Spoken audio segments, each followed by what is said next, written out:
Hari itu, kakakku mengusirku dari rumah peninggalan orang tua. Aku berdiri sendiri, basah oleh hujan, dan luka yang tak terlihat. Aku bisa saja kaya raya hari ini, tapi aku memilih prinsip.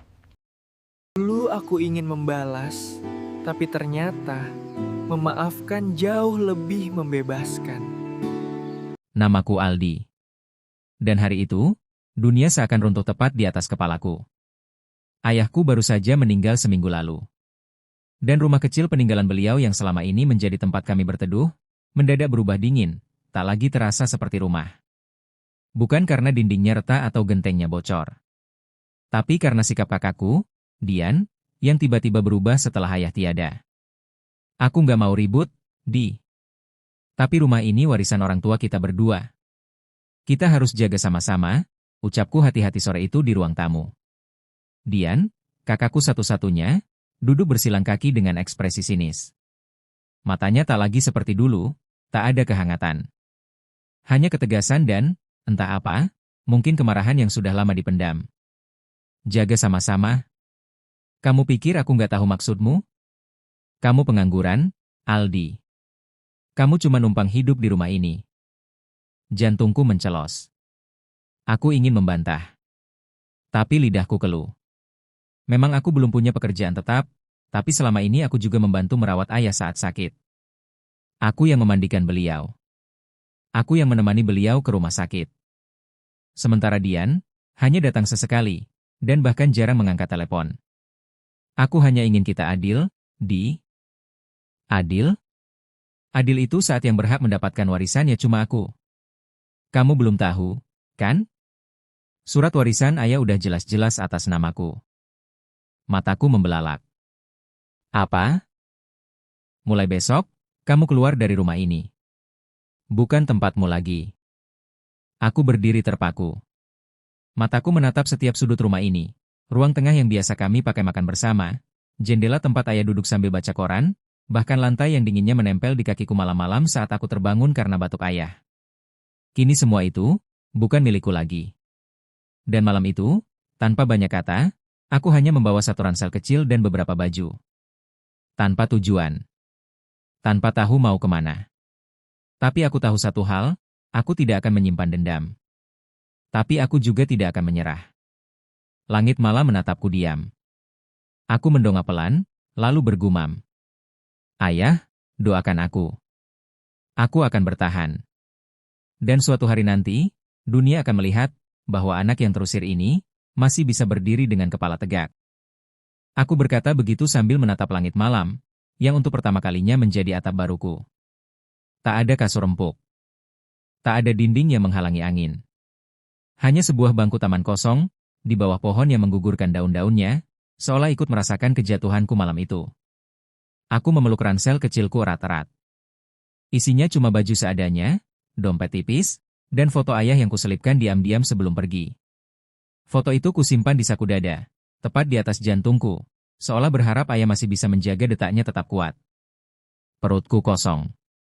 Bukan karena tak ada makanan, tapi karena tak ada arah hidup yang pasti. Dulu, aku berpikir hidup akan pelan-pelan membaik setelah ayah sembuh. Tapi ayah pergi. Dan rumah itu, dirampas oleh kakakku sendiri. Masih mau pura-pura kuat, Di? Bisikku dalam hati. Kamu mungkin punya rumah itu sekarang, tapi aku punya tekad yang tak akan pernah kamu mengerti. Pagi harinya, aku bangun oleh terik matahari. Samar-samar terdengar suara azan subuh. Aku mendekat ke sebuah masjid kecil di pinggir taman. Sambil cuci muka dengan air keran wudhu, aku menatap wajahku di pantulan air. Mataku sembab, tapi ada satu yang masih menyala, tekad. Seusai sholat, seorang pria tua dengan sarung dan peci putih mendekatiku. Kamu baru di sini, nak? Tanyanya. Aku menunduk sopan. Iya, Pak. Maaf, saya cuma numpang tidur semalam di taman. Saya baru kehilangan rumah. Pria itu mengangguk pelan. Lalu tersenyum. Kalau begitu, ayo ikut saya. Perut kosong gak bisa buat kamu kuat berdiri. Namanya Pak Raffi. Ia pemilik warung kecil dekat masjid. Dari situlah langkah kecilku dimulai. Dari sepiring nasi hangat, dan tangan tua yang menyambutku bukan dengan curiga, tapi dengan keikhlasan. Kalau kamu sungguh-sungguh mau kerja, warung saya butuh bantuan buat bersih-bersih dan jaga malam. Gak besar, tapi cukup buat bertahan. Dan saat itulah, aku mengangguk. Karena aku tahu. Tak perlu menunggu balas dendam. Aku hanya perlu terus melangkah. Karena Tuhan selalu menyaksikan siapa yang dijatuhkan, dan siapa yang tetap memilih bangkit tanpa menyakiti. Dan langkah kecilku dimulai dari warung tua beratap seng milik Pak Raffi. Pekerjaanku sederhana, menyapu lantai, mencuci piring, mengantar teh manis ke pelanggan, dan kadang menata stok di rak. Tapi bagiku, itu semua lebih dari sekadar pekerjaan. Itu adalah bukti bahwa aku masih bisa berdiri, walau dengan tangan kosong. Setiap kali aku merasa letih atau hampir menyerah, aku buka dompet kecilku. Kutarik foto ayah, kulihat matanya. Ayah, aku belum menyerah. Aku janji, bisikku dalam hati. Hari-hari berlalu. Bulan berganti. Tapi bukan tanpa cobaan. Sebagian orang menatapku sinis. Itu yang kerja di warung Pak Raffi, ya? Dulu katanya kuliah, tapi sekarang cuci piring. Ada-ada aja nasib orang. Muda, tapi gagal. Aku dengar semuanya. Tapi tak satu pun kubalas. Karena aku tahu, hidup bukan tentang siapa yang paling cepat berhasil, tapi siapa yang paling kuat bertahan. Suatu sore, saat aku sedang menutup warung, datang seorang perempuan muda turun dari mobil. Penampilannya rapi, gaya bicara cepat dan percaya diri. Kamu yang bantu jaga warung ini ya? Iya, Mbak. Ada yang bisa saya bantu? Namaku Bu Ningsih. Aku pemilik salah satu toko grosir makanan. Aku sering lihat kamu bantu Pak Raffi. Sopan, rajin, dan gak banyak ngomong. Aku terdiam. Tak menyangka. Besok, kamu ikut aku ke gudang. Ada proyek kecil yang mungkin cocok buat kamu. Tapi kamu harus siap kerja keras, ya? Aku mengangguk cepat. Bukan karena uangnya. Tapi karena aku tahu, kesempatan itu langka, dan aku tak bisa lagi membiarkan hidup mengalir tanpa arah. Malam itu aku sholat lebih khusyuk dari biasanya. Dan setelahnya, kutatap langit-langit kamar kecil di belakang warung. Aku tersenyum pelan, lalu berbisik. Dian, aku nggak akan datang padamu sebagai pengemis warisan. Tapi suatu hari, kamu akan tahu bahwa adik yang kamu usir, justru membangun takdirnya sendiri dari lantai warung. Tapi aku belum tahu, bahwa takdir ternyata punya cara unik untuk membuka kembali luka yang belum sempat sembuh. Keesokan paginya, aku mengenakan kemeja lusuh terbaikku dan berangkat bersama Bu Ningsih ke gudang distribusi miliknya. Tempatnya tak besar, tapi terlihat hidup. Banyak anak muda bekerja angkat kardus, mencatat pesanan, bahkan mengatur pengiriman dengan rapi. Kamu mulai dari bawah, Aldi, kata Bu Ningsih sambil berjalan di depanku. Angkat barang, bantu tim stok, sesekali bantu administrasi. Tapi aku perhatikan kamu baik-baik. Kalau kamu tahan di sini, 1 tahun cukup untuk buat orang melirikmu. Aku hanya mengangguk. Bagiku, ucapan itu seperti suntikan semangat yang tak bisa kubeli dimanapun. Hari demi hari aku lalui dengan keringat. Kadang tangan sampai lecet karena kardus berat. Kadang tidur hanya 3 jam karena lembur pengiriman.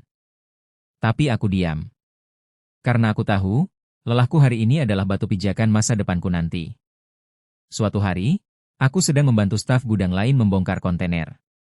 Tiba-tiba, mataku terpaku pada sebuah nama di nota pengiriman. PT Mahkota Raya Properti. Nama perusahaan itu tidak asing. Bahkan terlalu dekat dengan kenangan yang coba kuabaikan. Kakakku, Dian, menikah dengan pria bernama Randy, anak dari pemilik perusahaan itu. Aku menelan ludah. Dan lebih dari itu, tertulis di kertas pengantar. Penerima, Dian Larasati, Cabang Operasional Selatan. Tanganku gemetar. Takdir ternyata tak menunggu lama untuk mempertemukan aku dengan luka itu. Lagi. Malam itu aku duduk di belakang gudang, memandang langit seperti biasa. Tapi kali ini ada yang berbeda. Bukan cuma rindu pada ayah, tapi ada benturan antara kesabaran dan kemarahan yang mulai saling menantang di dalam dadaku. Kalau takdir benar-benar ingin mempertemukanku dengan masa lalu, maka aku akan menyambutnya. Tapi bukan sebagai korban. Aku harus jadi lebih kuat, lebih tinggi, lebih siap dari siapapun yang pernah menjatuhkanku. Dan saat itu, aku tahu, perjalanan ini belum setengahnya. Tapi panas luka di dadaku, akan kujadikan bahan bakar. Dan bahan bakar itu semakin membara, ketika aku sadar, bahwa kini aku bekerja dalam sistem yang dipegang oleh orang yang dulu mengusirku dari rumahku sendiri. Hari-hari berikutnya aku mulai menyusun ulang cara pandangku.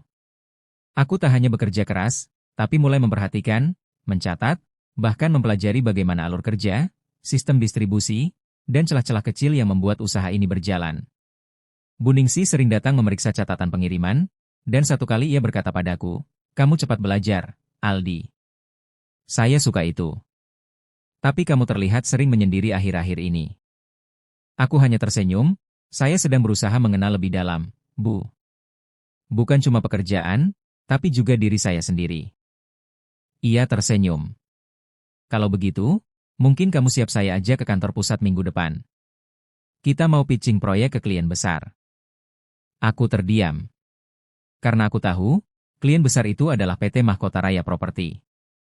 Perusahaan tempat kakakku, Dian, kini bekerja sebagai manajer divisi keuangan, dan mungkin, yang akan duduk di meja rapat bersama kami nanti. Satu malam sebelum keberangkatan, aku kembali menatap foto ayah. Ayah, aku nggak tahu harus senang atau takut. Aku takut kalau perasaan lamaku membuat aku lupa tujuan awalku. Tapi aku janji, aku datang bukan untuk membalas. Aku datang untuk membuktikan bahwa aku bisa berdiri, bahkan di hadapan orang yang pernah menjatuhkanku. Hari yang kutunggu datang juga. Aku mengenakan kemeja putih polos dan jas pinjaman. Tanganku dingin, tapi langkahku mantap. Lift berhenti di lantai 9. Ruang rapat sudah terbuka. Dan di sana, duduklah seorang wanita dengan jas biru navy, rambut rapi disanggul, dan wajah yang tak mungkin bisa kulupakan seumur hidupku. Dian. Kakakku.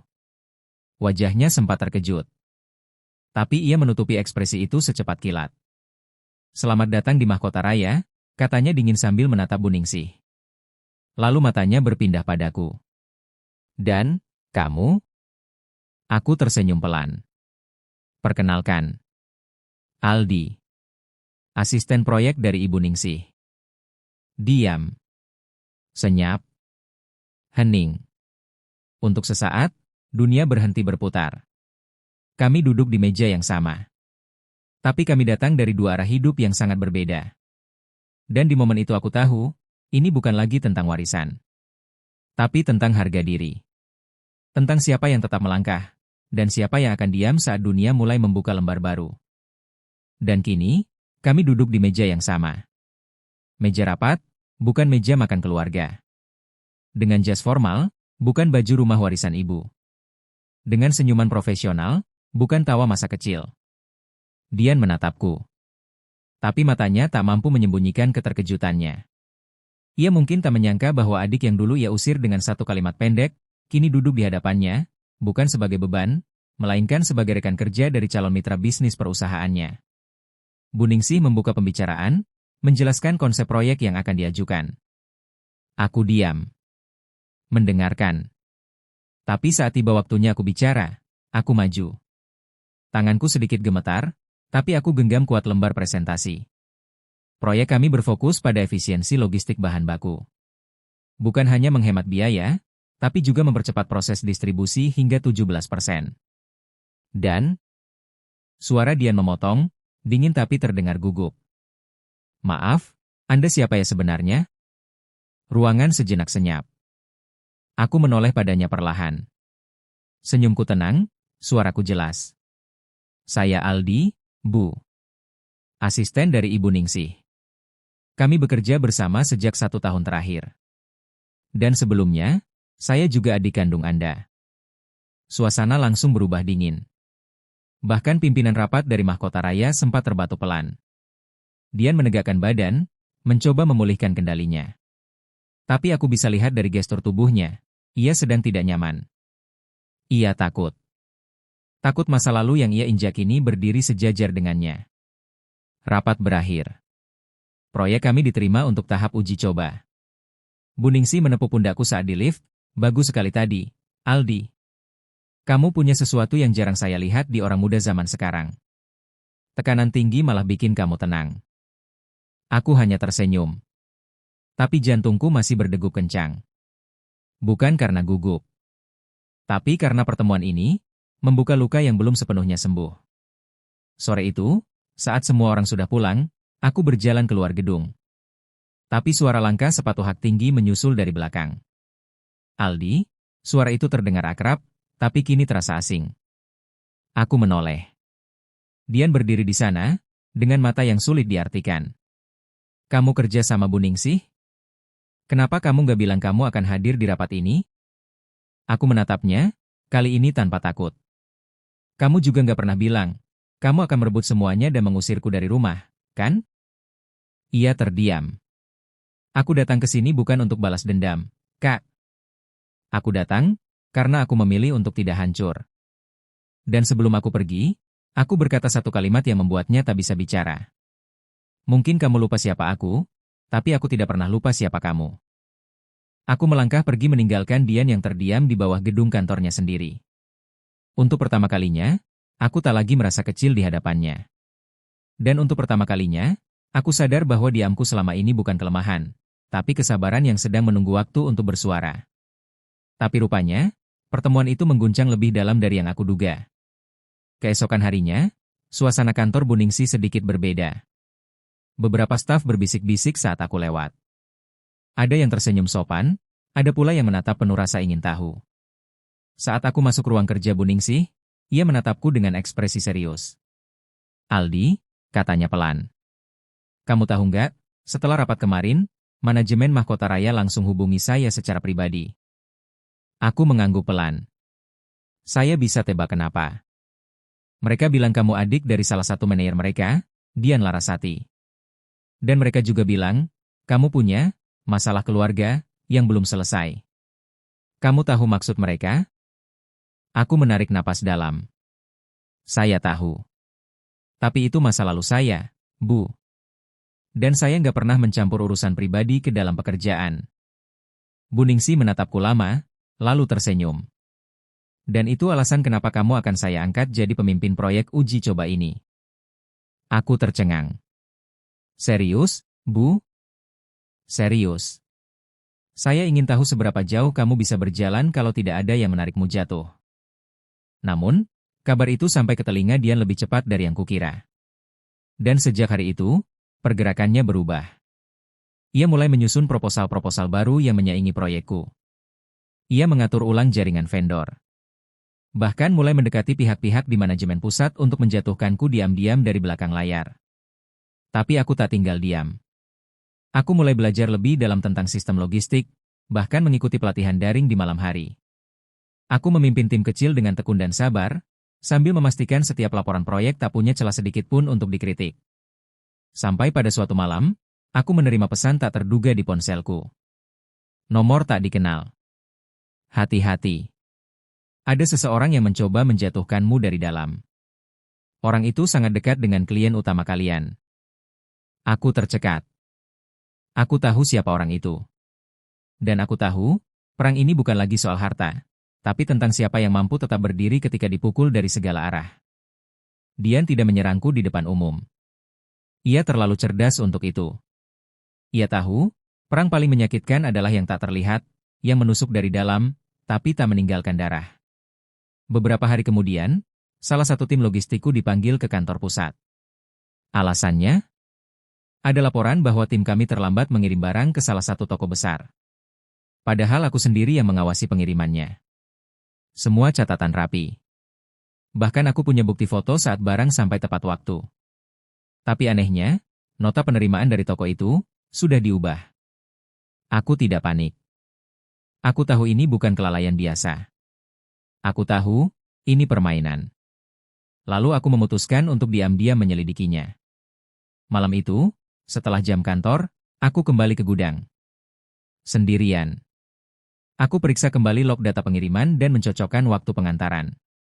Dan saat aku sedang menyalin berkas ke flash disk pribadi, aku mendengar suara langkah kaki di belakangku. Aldi? Suara itu terdengar familiar. Aku menoleh. Dian. Ia berdiri di ambang pintu dengan senyum manis, yang tak lagi terasa seperti senyum kakak. Aku dengar kamu sekarang jadi pemimpin proyek ya? Katanya pelan. Aku nggak pernah minta posisi itu. Tapi aku nggak akan menolaknya, jawabku tenang. Dian melangkah masuk. Suaranya menurun seperti berbisik, tapi tajam. Kamu pikir dunia bisnis semudah jadi anak baik yang sabar, ya? Kamu pikir cukup dengan jujur dan rajin, semua orang akan suka padamu? Bangun, Dick. Dunia ini kejam. Dan yang bertahan, bukan yang paling baik, tapi yang paling licik. Aku menatapnya. Lama. Dan untuk pertama kalinya, aku benar-benar melihat sosok yang berbeda dalam dirinya. Kakak yang dulu mengajariku cara menulis, kini sedang mengajariku cara bertahan, dengan cara yang sama sekali tak pernah ayah ajarkan. Aku tak membalas. Aku hanya berkata satu kalimat. Kalau kamu rela menjatuhkanku demi naik sendiri, maka aku akan naik lebih tinggi, tanpa harus menjatuhkan siapapun. Dia menatapku tajam. Tapi ia tak menjawab. Karena ia tahu, aku bukan lagi adik kecil yang bisa dibentak dan diusir tanpa perlawanan. Malam itu aku tak tidur. Aku menyusun laporan. Aku cetak semua bukti. Dan esok paginya, aku serahkan langsung ke meja Bu Ningsih. Ini data pengiriman yang sempat diklaim bermasalah. Saya punya bukti bahwa sistem kita tidak keliru. Tapi ada campur tangan dari pihak luar. Bu Ningsih membaca semuanya perlahan. Dan setelah beberapa menit, ia menatapku dengan ekspresi serius. Kamu tahu siapa pelakunya? Aku menjawab pelan, saya tahu. Tapi saya lebih memilih menunjukkan kerja saya, bukan menunjukkan siapa yang mencurangi saya. Dan di detik itu aku sadar. Keadilan tak selalu harus dicari dengan teriakan. Kadang cukup dengan bukti, dan keteguhan untuk tidak ikut bermain kotor. Dan ternyata, itulah yang membuatku justru semakin diperhitungkan. 2 hari setelah aku serahkan bukti manipulasi pengiriman, Bu Ningsih memanggilku ke ruangannya. Manajemen pusat sudah lihat semua laporanmu, katanya. Dan mereka terkesan. Aku menatapnya hati-hati. Apa maksud ibu? Ia tersenyum kecil. Mereka ingin kamu mulai mendampingi langsung proyek ekspansi kedua kota besar. Dan salah satunya adalah proyek yang sebelumnya dipegang Mahkota Raya. Aku tercekat. Bukan karena takut. Tapi karena nasib benar-benar mulai berputar terlalu cepat. Kakakku yang dulu merebut warisan dari tanganku, kini akan melihatku mengambil proyek besar, bukan karena koneksi, tapi karena kepercayaan. Namun, tak semua menyambut kabar itu dengan senyuman. Dian mulai panik. Ia mengatur pertemuan internal dengan timnya. Ia menelusuri semua langkahku. Bahkan ada kabar beredar bahwa ia diam-diam menyuap salah satu vendor lama untuk menarik proyek itu kembali. Tapi terlambat. Karena kali ini, aku sudah bukan Aldi yang hanya bertahan. Aku sudah mulai berlari. Sore itu, aku pulang lebih larut dari biasanya. Di parkiran basement, aku melihat siluet seseorang berdiri di dekat motorku. Dian? Ia menoleh. Matanya sembab. Nafasnya tidak teratur. Kenapa? Semuanya begitu mudah buat kamu? Tanyanya lirih. Aku mengernyit. Mudah? Kamu tahu sendiri, Kak. Tidak ada yang mudah. Dulu aku pikir kamu akan hancur. Akan kembali padaku sambil minta-minta. Tapi kenapa sekarang aku yang merasa seperti terjebak di hidup yang bukan milikku? Aku menunduk sejenak, lalu menatapnya dalam-dalam. Karena kamu pernah menanam kepahitan, dan berharap hidupmu tumbuh manis. Tapi dunia tidak lupa, Kak. Dunia mencatat setiap yang kita tabur. Dian terdiam. Ia mundur 1 langkah. Bukan karena takut padaku, tapi takut pada bayangan dirinya sendiri. Dan malam itu, aku kembali ke kamar kos sederhana. Aku berdiri di depan cermin kecil, menatap pantulan diriku sendiri. Aku belum menang. Tapi aku juga tidak lagi kalah. Aku tahu, langkahku masih panjang. Tapi untuk pertama kalinya sejak aku diusir, aku merasa hidupku benar-benar mulai bergerak ke arah yang seharusnya. Aku tahu, langkahku masih panjang. Tapi untuk pertama kalinya sejak aku diusir, aku merasa hidupku benar-benar mulai bergerak ke arah yang seharusnya. Dan kenyataan itu, mulai terdengar oleh lebih banyak telinga. Beberapa minggu setelah proyek ekspansi diumumkan, namaku mulai disebut dalam forum-forum internal. Aku dipanggil ke ruang pertemuan regional. Dikenalkan sebagai pemimpin proyek muda yang membawa sistem efisiensi distribusi ke tingkat baru. Beberapa bahkan memanggilku dengan julukan yang, jujur saja membuatku kaget. Anak emas baru dari Buningsih. Tapi aku tahu, setiap ujian yang naik, pasti akan diiringi dengan lebih banyak mata yang mengawasi dari balik tirai. Dan satu di antara mata itu, adalah milik kakakku sendiri. Dian semakin tertekan. Beberapa rekan kerjanya mulai mempertanyakan kepemimpinannya. Ada memo yang bocor, mengungkapkan bahwa ia pernah menandatangani kontrak kerjasama dengan vendor bermasalah. Dan walau belum ada sanksi, tapi posisinya sudah mulai goyah. Ia tak pernah menyangka bahwa orang yang dulu ia dorong jatuh, justru kini berdiri di tempat yang bahkan ia sendiri belum sempat capai. Sementara itu, aku justru semakin fokus pada pekerjaanku. Aku sering pulang malam, jarang bersosialisasi, bahkan tidur hanya 3 jam sehari. Tapi aku tak merasa lelah.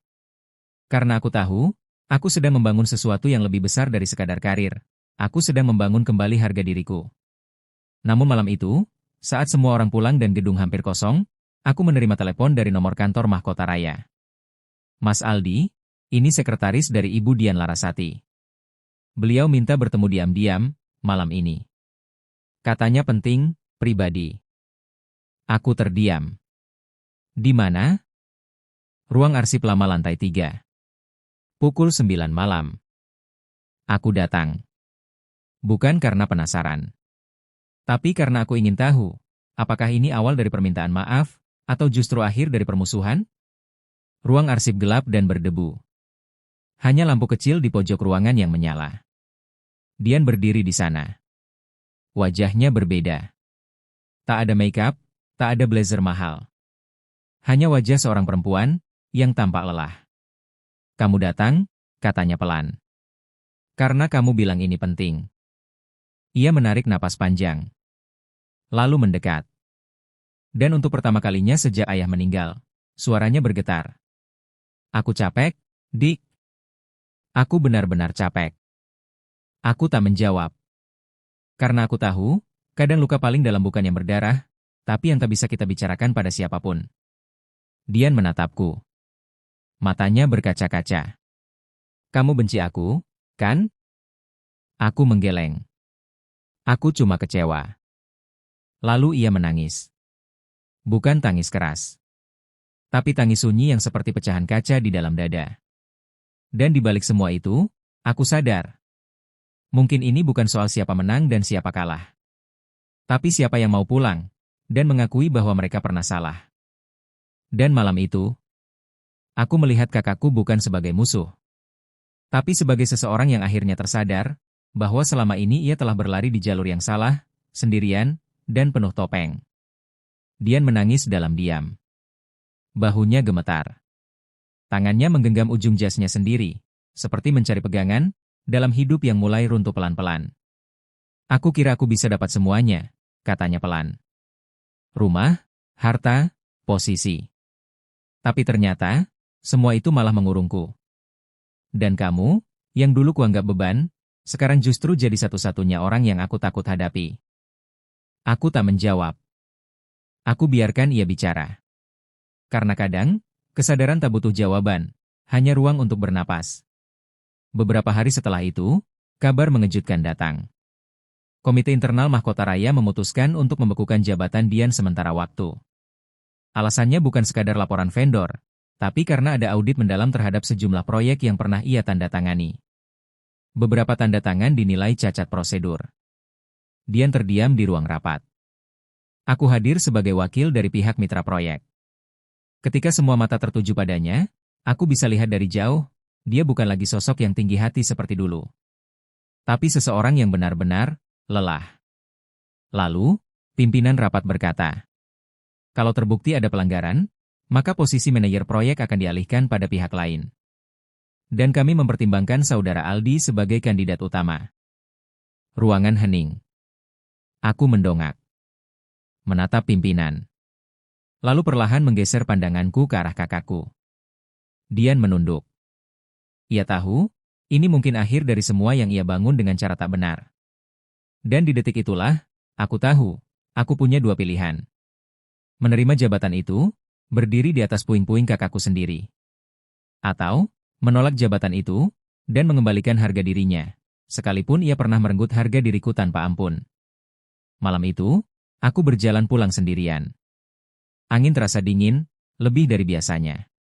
Dan langkahku terasa berat, seperti menginjak dua jalan berbeda dalam satu waktu. Kupandangi langit, lalu bergumam. Ayah, jika ayah masih hidup, ayah akan bilang apa? Apa aku harus berdiri di atas luka, atau menyembuhkan luka itu, meski bukan aku yang membuatnya? Dan malam itu, tak ada jawaban dari langit. Yang ada hanya sunyi. Sunyi yang membuatku harus menimbang antara kemenangan atau pengampunan. Keesokan harinya, aku dipanggil ke ruang rapat pusat. Pimpinan Mahkota Raya, Bu Ningsih, dan beberapa kepala proyek hadir. Saudara Aldi, ujar salah satu dari mereka.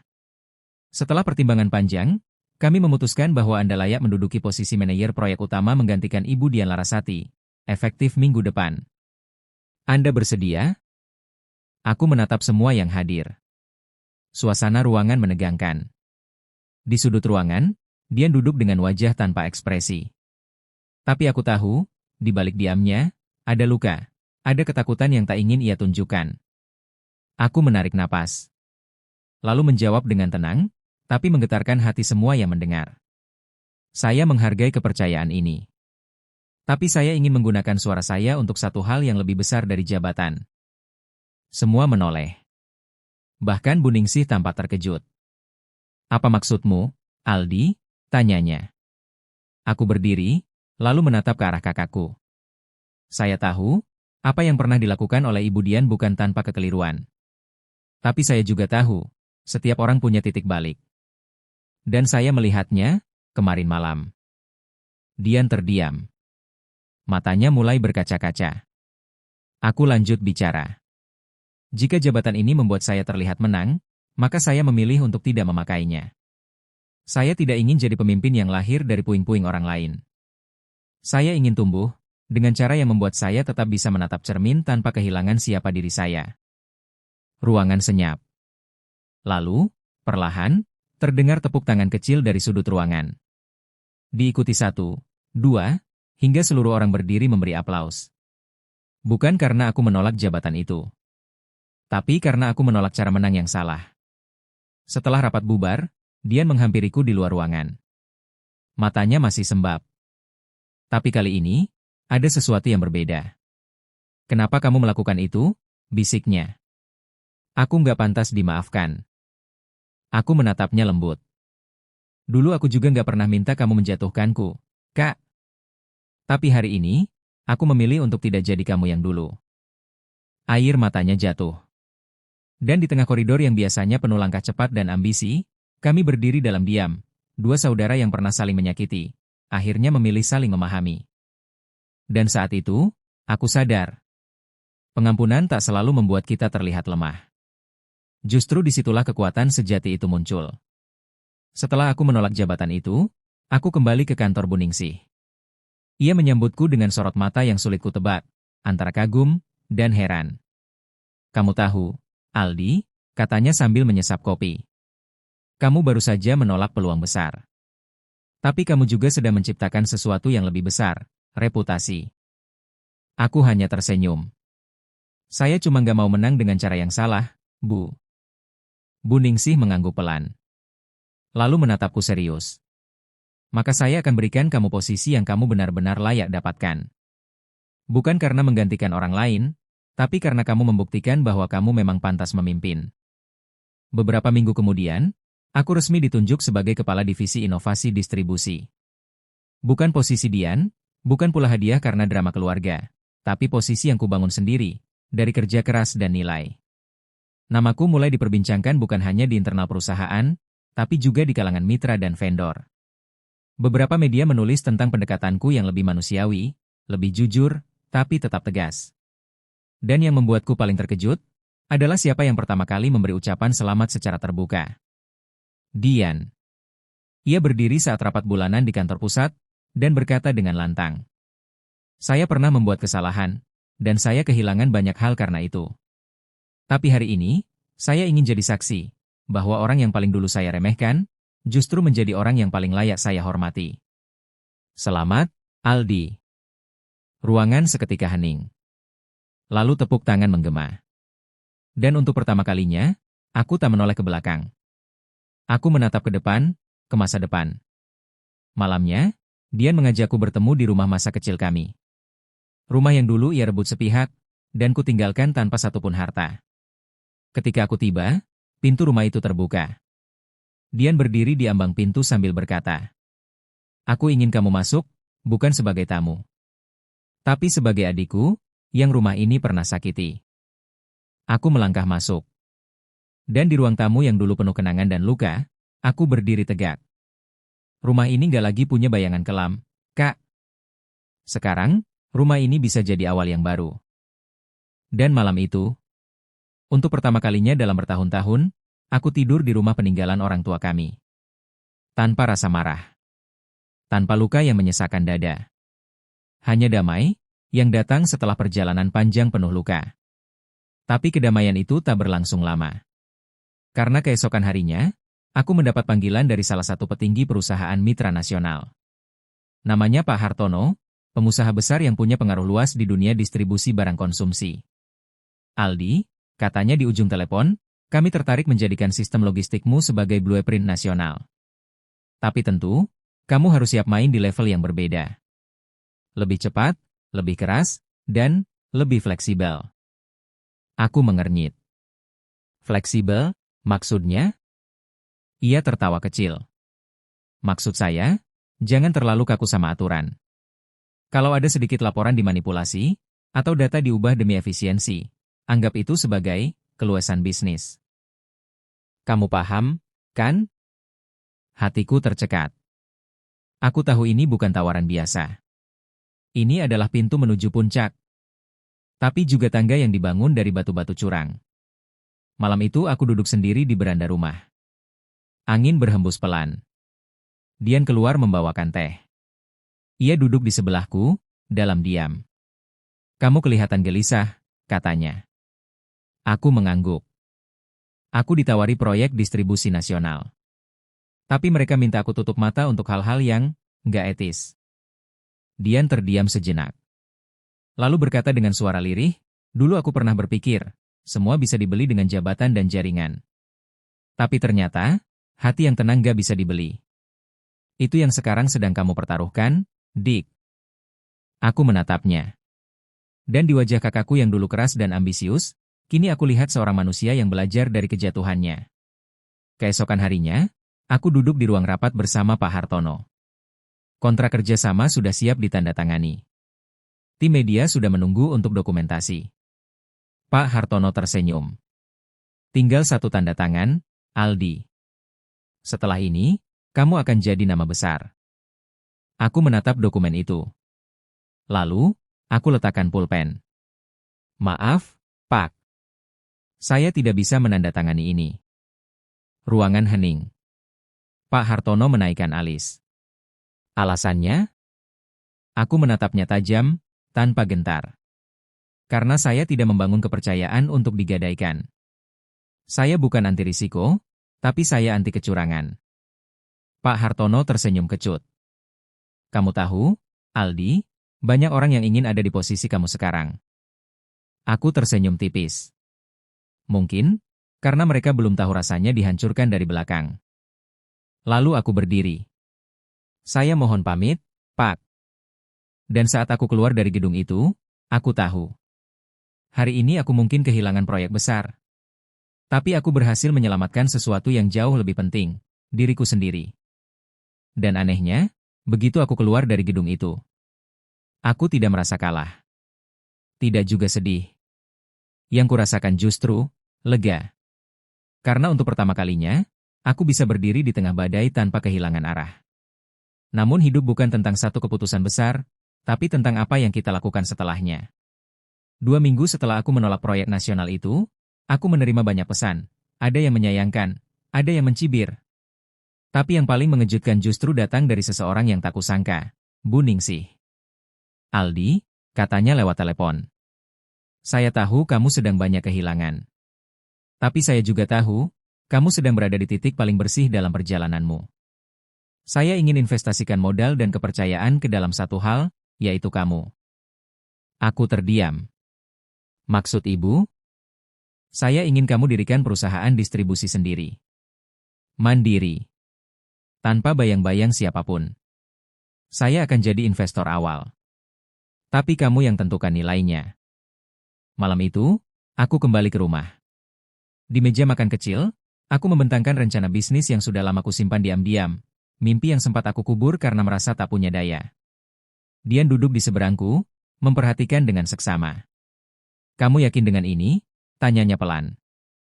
Aku tersenyum. Aku nggak yakin dunia akan mendukungku. Tapi aku yakin aku nggak akan mengkhianati diriku sendiri. Dan dalam waktu 1 bulan, berdirilah PT Langkah Lurus, perusahaan distribusi yang kecil, tapi punya misi yang besar, menyalurkan barang, dan juga kepercayaan. Awalnya aku hanya punya 2 karyawan. 1 mobil sewa. Dan 1 ruangan kecil di pinggir kota. Tapi aku punya sesuatu yang jauh lebih berharga dari modal besar, nama yang bersih, dan integritas yang tak bisa dibeli. Suatu sore, saat aku baru selesai mengantar dokumen ke klien pertama kami, ponselku berdering. Mas Aldi, suara di seberang itu berkata. Saya Fajar, mantan staf Mahkota Raya. Saya dengar kabar Mas bikin usaha sendiri. Saya, boleh gabung? Saya pengen belajar dari orang yang gak hanya bisa memimpin, tapi juga bisa menolak saat dunia memaksa untuk menyerah. Aku tersenyum. Dan dalam hati, aku tahu, benih yang ditanam dengan jujur, mungkin tumbuh lambat. Tapi ketika ia tumbuh, akarnya akan menembus sampai ke hati orang lain. Dan begitulah yang terjadi. Sejak Fajar bergabung, satu persatu wajah lama mulai muncul kembali. Bukan mereka yang paling pintar atau paling licik. Tapi mereka yang selama ini diam-diam bermimpi bekerja dalam lingkungan yang bersih, jujur, dan manusiawi. Kami menyebut diri kami bukan karyawan, tapi rekan perjalanan.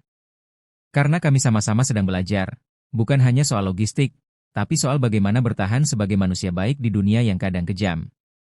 Sementara itu, Dian mulai menjalani hidup barunya. Ia tidak lagi duduk di kantor besar dengan ruang kaca dan meja marmer. Ia mengajar les privat anak-anak sekolah di rumah kecil peninggalan ibu. Sore itu, aku melihatnya dari balik jendela. Ia sedang duduk di teras, membantu seorang anak menulis angka 1 demi 1 di buku tulis bergaris. Bukan pekerjaan besar, memang. Tapi dari cara ia tersenyum, aku tahu, hatinya sedang dalam proses sembuh. Malamnya, ia menghampiriku di dapur. Membawa 2 cangkir teh hangat. Aku nggak pernah menyangka, katanya lirih, bahwa kehilangan semua hal besar dalam hidupku, justru membuka mataku tentang hal-hal kecil yang dulu selalu aku remehkan. Aku menatapnya. Dulu aku ingin membalas. Ingin membuktikan bahwa aku bisa lebih hebat darinya. Tapi sekarang, aku hanya ingin satu hal, melihat kami berdua akhirnya pulih, tanpa harus saling menyakiti lagi. Beberapa minggu kemudian, sebuah perusahaan retail lokal menghubungiku. Mereka mendengar tentang PT Langkah Lurus. Tentang caraku memimpin. Tentang reputasi kami yang mulai menyebar dari mulut ke mulut. Boleh kami ajukan kerja sama distribusi skala wilayah? Pertanyaan itu terasa seperti mimpi. Tapi aku menjawabnya dengan tenang. Boleh. Tapi kami bukan yang tercepat atau termurah. Kami hanya yang paling bisa dipercaya. Dan mereka setuju. Bukan karena angka. Tapi karena nilai. Di tengah semua itu, aku tak lupa satu hal. Mimpi besarku dimulai dari sebuah luka. Dan kini, luka itu bukan lagi bekas yang menyakitkan. Tapi jalan sunyi yang mengantarkanku pada cahaya. Tapi cahaya pun kadang bisa membutakan.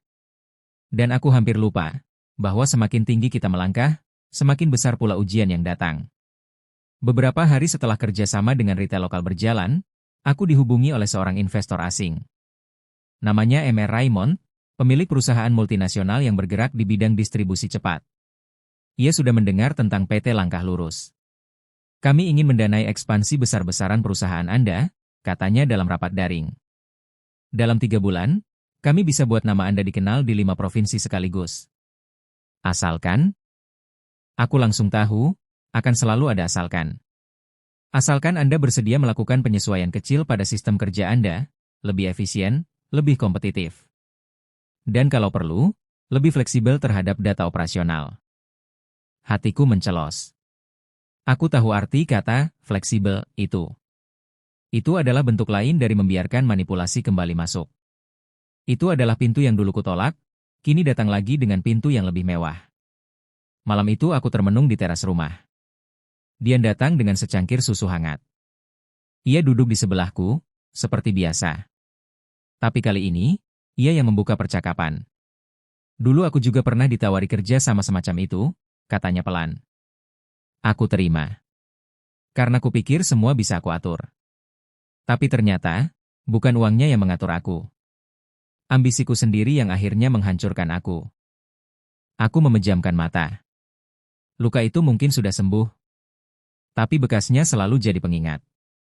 Keesokan harinya, aku kembali menghubungi Mr. Raymond. Terima kasih atas tawarannya, ucapku. Tapi saya tidak bisa menerima dana dari siapapun yang ingin mengubah nilai dasar kami. PT Langkah Lurus tidak akan tumbuh dengan cara yang bengkok. Mr. Raymond hanya tertawa kecil. Dalam dunia ini, Pak Aldi, semua orang punya harga. Aku tersenyum. Mungkin. Tapi saya tidak mau jadi salah satu dari mereka. Lalu aku menutup rapat itu. Dengan kepala tegak, dan hati yang tetap utuh. Sementara itu, kabar mengejutkan datang ke Dian. Seorang lelaki parubaya datang ke rumah, membawa surat warisan dari seorang kerabat jauh yang ternyata masih punya hak atas sebagian tanah yang dulu Dian kuasai. Aku tahu ini akan terjadi, kata Dian pelan. Lelaki itu tak memaki. Ia hanya berkata, kami tak ingin harta. Kami hanya ingin kamu datang, dan bicara. Dian menatapku dengan mata berkaca-kaca. Kamu pikir aku harus pergi, Dick? Aku menatapnya dalam-dalam. Dan kali ini, aku tak menjawab sebagai adik yang dulu disakiti. Tapi sebagai seseorang yang tahu, setiap penyesalan hanya bisa ditebus, kalau kita berani datang ke masa lalu dan memintanya berdamai. Pergilah, Kak. Bukan untuk menyerah, tapi untuk meminta maaf, dan menutup bab yang belum selesai. Dan keesokan paginya, Dian benar-benar pergi. Bersama secarik surat yang ia genggam erat, dan hati yang akhirnya berani menghadapi apa yang dulu ia lari darinya. Aku mengantarnya sampai depan pagar. Ia menatapku sesaat sebelum naik ke mobil. Doakan aku kuat, Dick. Aku mengangguk. Kamu gak sendiri, Kak. Kamu cuma perlu jujur. Sementara itu, aku kembali ke kantor PT Langkah Lurus yang sederhana tapi hangat. Di sana, aku disambut tawa para rekan yang dulu datang tanpa pamrih. Fajar menyodorkan laporan distribusi terbaru. Tertulis angka peningkatan yang tak besar, tapi jujur. Bersih. Mas, tahu nggak? Katanya. Kemarin ada relawan pengantar barang dari luar kota yang mau ikut kerja di sini, meski gajinya kecil. Katanya, dia cuma mau kerja di tempat yang pemimpinnya bisa dipercaya. Aku terdiam. Kadang kita membangun sesuatu tanpa sadar. Tapi yang terbangun justru jadi rumah bagi banyak orang yang diam-diam juga terluka. Dari kejauhan, aku mendapat kabar bahwa Dian tiba di rumah kerabat jauh kami. Lelaki tua itu menyambutnya. Tak dengan marah. Tapi dengan mata berkaca-kaca. Aku kira kamu gak akan pernah datang, ucapnya. Dian menunduk, lalu berlutut di hadapannya. Aku salah. Aku serakah. Aku terluka, tapi aku juga melukai. Dan hari ini, aku datang bukan untuk membela diri. Tapi untuk meminta satu hal yang paling aku butuhkan. Suara Dian bergetar. Air matanya jatuh. Maaf. Dan di bawah pohon mangga tua di halaman belakang rumah itu, dua orang yang saling terluka akhirnya saling memaafkan. Bukan karena mereka lupa. Tapi karena mereka sadar, meneruskan dendam hanya akan membuat luka tak pernah sembuh. Sore harinya, Dian mengirim pesan padaku. Terima kasih, Dick. Aku nggak tahu harus mulai dari mana, tapi aku tahu sekarang kemana aku harus melangkah. Aku tersenyum. Di langit senja itu, aku merasa seperti baru saja menutup satu babak paling gelap dalam hidup kami. Dan untuk pertama kalinya, rumah yang dulu penuh konflik, kini pelan-pelan kembali menjadi rumah. Dan hari demi hari berlalu. Bukan dengan gemuruh tepuk tangan atau sorotan kamera. Tapi dengan langkah-langkah kecil yang penuh makna. PT Langkah Lurus mulai dikenal sebagai perusahaan distribusi dengan nilai-nilai berbeda. Kami memang tidak punya iklan besar. Tapi pelanggan datang karena cerita tentang kejujuran yang bertahan di tengah godaan. Suatu siang, aku menerima undangan dari universitas lokal untuk berbicara di acara kewirausahaan. Aku berdiri di depan ratusan mahasiswa. Beberapa dari mereka mungkin punya mimpi lebih tinggi daripada yang dulu aku miliki. Tapi saat aku bicara, aku tidak membahas omzet atau strategi pasar. Yang aku katakan sederhana. Saya pernah kehilangan semuanya. Bukan karena bangkrut, tapi karena dihancurkan orang yang saya percaya. Tapi saya juga pernah memaafkan, dan justru dari situlah hidup saya benar-benar dimulai. Jangan hanya kejar kesuksesan yang besar, tapi kejarlah ketenangan yang tak bisa dibeli. Sementara itu, Dian mulai mengajar tetap di sebuah rumah baca anak-anak di pinggiran kota. Setiap pagi, ia bangun lebih awal, menyiapkan buku, alat tulis, dan kadang membuatkan bekal untuk murid-muridnya yang datang dari keluarga sederhana. Bukan gaji besar yang ia terima. Tapi setiap senyuman anak-anak itu. Setiap pelukan kecil yang mereka berikan. Adalah ganti rugi terbaik dari semua kesalahan masa lalunya. Suatu hari, saat aku mampir ke rumah baca itu, aku lihat Dian sedang duduk bersila, membacakan dongeng tentang seekor burung yang kehilangan arah tapi akhirnya pulang. Dan aku tahu, itu bukan sekadar cerita untuk anak-anak. Itu adalah cerita tentang dirinya sendiri. Malamnya, di teras rumah peninggalan ayah, kami duduk berdua lagi. Seperti dulu, tapi kini dengan hati yang sama-sama sudah belajar berdamai. Dian menatap langit. Dulu aku pikir warisan adalah rumah ini, harta itu, dan semua peninggalan ayah. Ia tersenyum kecil, menoleh ke arahku. Tapi ternyata, warisan paling berharga adalah kesempatan kedua yang kamu berikan padaku, Dick. Aku mengangguk pelan. Dan kamu memilih untuk tidak menyia-nyiakannya. Itu yang membuat semuanya berarti. Dian menatapku lama. Tak ada lagi permusuhan di matanya. Tak ada gengsi. Yang tersisa hanya sorot keikhlasan, dan rasa bersalah yang akhirnya berubah jadi keberanian untuk berubah. Beberapa minggu kemudian, rumah peninggalan orang tua kami direnovasi. Bukan dengan gaya mewah, tapi dengan sentuhan sederhana, kursi kayu di teras, rak buku di ruang tamu, dan taman kecil yang ditanami bunga-bunga kenangan. Di dinding, aku menggantungkan satu foto lama, foto kami bertiga, waktu ayah masih hidup. Dian berdiri di sampingku, memandangi foto itu dalam diam. Seandainya ayah masih ada, gumamnya pelan. Aku menoleh padanya. Aku rasa ayah nggak pernah benar-benar pergi. Lihat saja, kita akhirnya kembali ke titik ini. Bukan untuk saling rebut, tapi untuk saling menguatkan. Hari itu juga, PT Langkah Lurus genap berusia 1 tahun. Tak ada pesta besar. Hanya syukuran kecil bersama semua karyawan, yang kini sudah bertambah menjadi 20 orang. Kami duduk di gudang belakang yang disulap jadi aula sederhana. Fajar berdiri dan memberi kejutan. Sebuah plakat kayu bertuliskan. Tempat ini dibangun bukan di atas uang, tapi di atas kejujuran dan keberanian untuk memaafkan. Aku hampir tak bisa berkata apa-apa. Air mataku menggantung. Tapi bukan karena sedih. Karena aku tahu, aku sudah tiba. Di tempat yang dulu hanya bisa kuimpikan dari balik luka. Malamnya, saat rumah sudah sepi, Dian mengetuk pintu kamarku. Ia menyerahkan satu amplop putih. Ini apa? Tanyaku. Ia tersenyum. Itu salinan surat balik nama. Rumah ini, sekarang atas nama kita berdua. Sama rata. Tanpa syarat. Tanpa surat wasiat yang kusimpan diam-diam dulu. Aku terdiam. Lalu membuka amplop itu. Dan saat melihat namaku berdampingan dengan namanya, aku tahu. Akhirnya, rumah ini benar-benar jadi milik kita.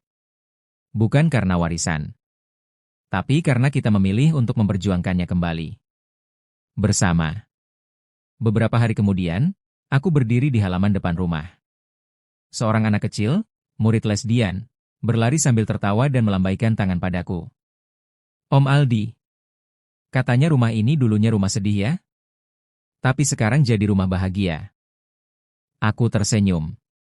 Lalu berjongkok dan menjawab. Iya. Dulu rumah ini penuh marah dan diam. Tapi sekarang, rumah ini belajar memaafkan. Dan dari situ, semuanya mulai tumbuh kembali.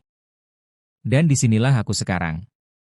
Bukan lagi lelaki yang terusir, tapi lelaki yang bertahan, berdamai, dan membangun segalanya kembali, dari puing-puing yang dulu ku benci. Tamat.